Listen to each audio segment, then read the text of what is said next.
Welcome back to the weekly Wakanda news. I'm Johnny Rai, your new host for the new Web 3.0 journey. Things are heating up in the Web 3.0 space, and this week we will be bringing more interesting and insightful news to you. Here are the topics that we'll be covering today. Weekly performance of the crypto industry, Apple to allow NFT sales in apps, Binance secures MVP license from Dubai Virtual Asset Regulatory Authority, WhiteHouse orders SEC to aggressively pursue cryptocurrency firms and introduce framework for new rules. 1 minute metaverse with Load Studios. Nasdaq bets big on digital asset despite crypto turmoil. SDG time with Shaheen Soormally. And then lastly, we'll talk about the South African financial services giant Nasdaq that secures a village in the metaverse. Weekly performance of the cryptocurrencies market. The total market capitalization has decreased by 11 billion USD, which represents a fall of 1.18% over a week.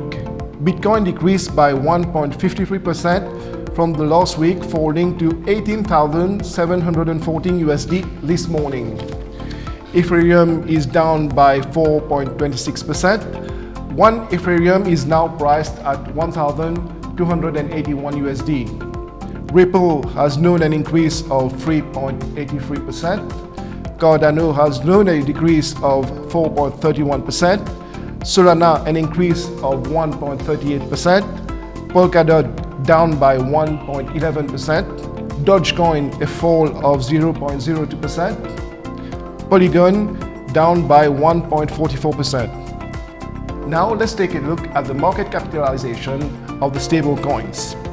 USDC down by 1.91%, USDT down by 0.03%, BUSD has reached a market cap of 21 billion USD, representing an increase of 2.6%.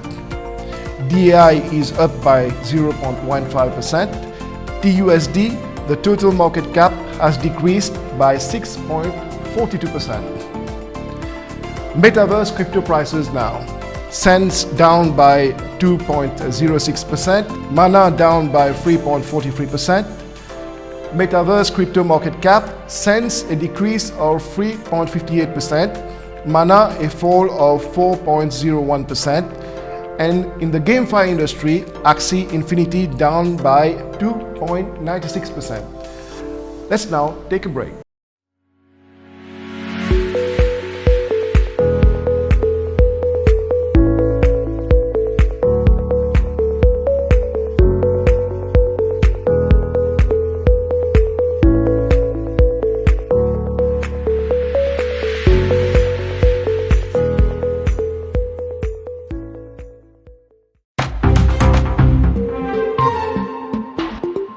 Apple will now allow NFT sales in apps, but will apply a 30% commission fees.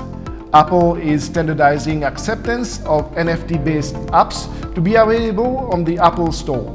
However, the company is including their standard 30% transaction fees for all transactions, a mechanism that many NFT firms argue is unreasonable and simply not feasible for their existence in the store. A report first unveiled by Aidan Ryan at The Information, Apple has reportedly told startups that NFTs are permitted to be sold through apps listed on Apple App Stores, but that all NFT sales must go through the in-app purchases, which would be subject to Apple's exorbitant fees.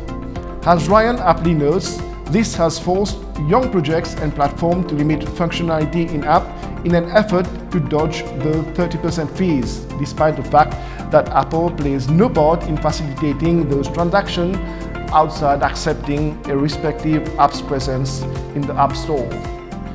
Tech patent blogger First Patents has noted that actual cost to developers can actually often exceed 30% commission that is often cited when referencing the App Store. First has argued that certain geographic areas are subject to fees that can be as high as roughly 35% and be forced to pay for search ads. The Information founder Jessica Lessin shared a sentiment that was echoed by First and comes as Apple commission fees face immense criticism. Are there whole segments of the new economy that aren't going through the App Store? Binance secures MVP license from Dubai's Virtual Asset Regulatory Authority.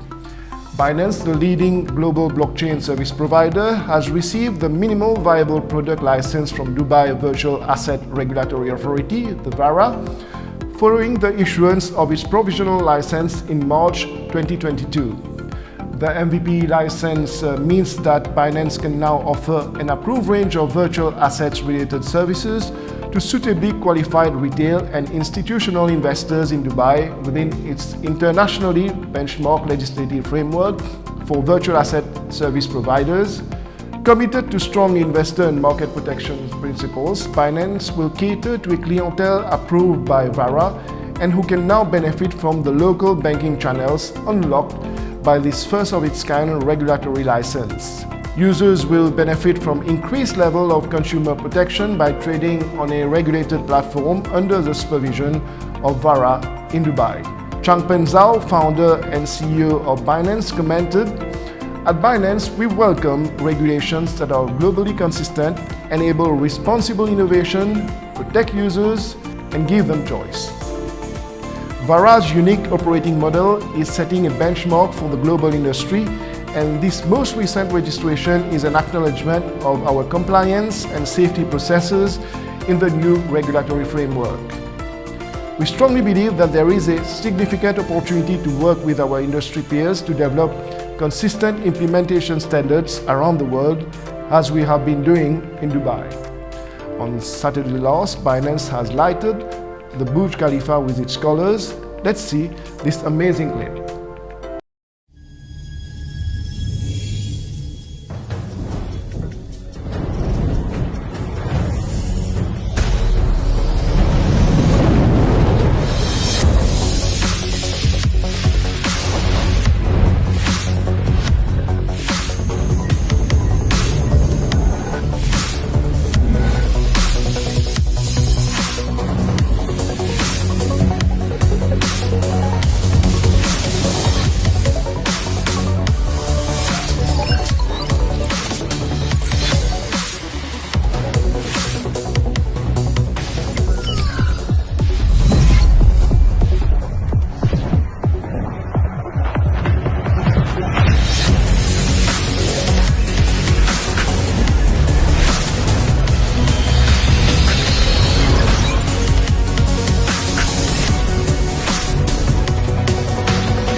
WhiteHouse orders SEC to aggressively pursue cryptocurrency firms and introduces framework for new rules.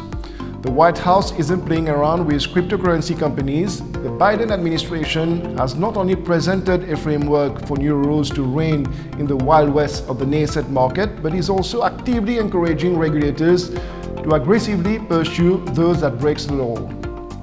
Digital assets present potential opportunities to reinforce US leadership in the global financial system and remain at the technological frontier, the White House said in a statement on Friday. But they also pose real risk, as evidenced by recent events in the crypto market.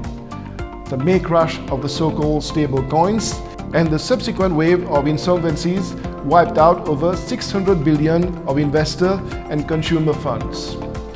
Unsurprisingly, Bitcoin and Ether fell on the back of the news, suggesting that the crypto crash is far from over. Bitcoin fell below $19,000 on Monday, a far cry from its $69,000, the all-time high in November last. The drop was also fueled by expectations that the Federal Reserve will announce a third interest rate hike this week. The White House lays down plans for new cryptocurrency rules. The new rules aim to achieve 6 different goals: to boost consumer and investor protection, to promote financial stability, to counter illicit finance, to strengthen the US leadership in the global financial system and economic competitiveness, increase financial inclusion, and safeguard responsible innovation.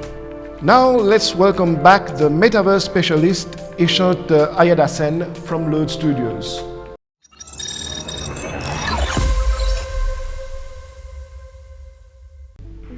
Hey guys, I'm Ishant. Welcome to the 1 Minute Metaverse series with Load Studios. So what companies have embraced the metaverse? Last week, I mentioned Epic Games. But let's look at other known companies that actually care about the metaverse and that are making significant moves to get involved. JP Morgan is the first leading bank to launch within a metaverse project called Decentraland. They are aware that many people will start deriving income from gigs they obtain within metaverses. They also know that the demand for loans to buy virtual assets like virtual land will become increasingly prevalent. Therefore, they are evolving to better cater for these needs. Similarly, HSBC and PwC both got involved with Sandbox, another metaverse project. And PwC is estimating that the global metaverse market will grow from $45 billion in 2019 to $1.5 trillion by 2030. Now, why should you care? Tune in next week to find out.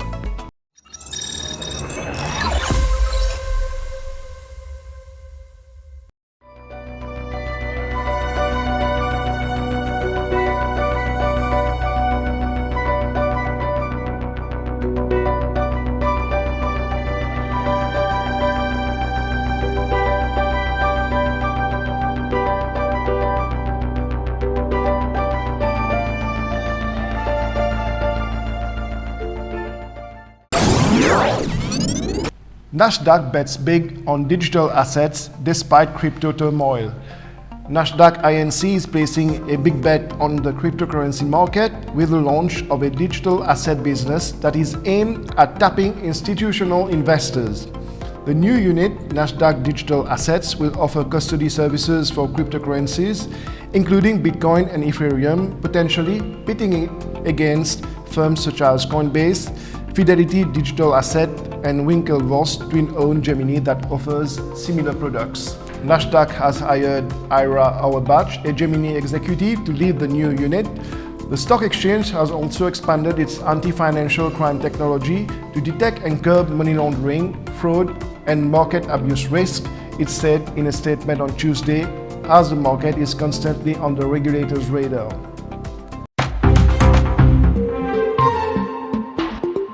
Now it's SDGs time. Let's welcome back Shaheen Soormally from Wakanda 4.0. Thank you, Joy. Hello, everyone. So today we will speak about SDG number 2, that is no hunger. Over 90 million of children under 5 are dangerously underweight. Undernourishment and severe food insecurity appear to be increasing in almost all regions of Africa, as well as in South America. The SDGs aim to end all forms of hunger and malnutrition by 2030, making sure all people, especially children, have sufficient and nutritious food all year. This involves promoting sustainable agriculture, supporting small-scale farmers, and equal access to land, technology, and markets. It also requires international cooperation to ensure investment in infrastructure and technology to improve agricultural productivity. Thank you very much. We will meet next week to speak about SDG number 3. And the last news, South African financial services giant Nedbank secures a village in the metaverse. The South African financial services giant Nedbank is reported to have acquired a village in the metaverse. The village will be used to showcase African creativity and create experiences that go beyond banking. By securing a virtual property in Ubuntu land, Nedbank has become one of the first financial institutions in Africa to embrace the metaverse. As per Bloomberg report, Nedbank Metaverse Village will come with experiences that range from virtual gaming to a sport lounge. Meanwhile, the report also revealed that through its acquisition of the virtual space, Nedbank has followed in the footsteps of the South African mobile network operator MTN. That's all for Wakanda News. Thank you for following us. More information, follow us on wakandamag.com.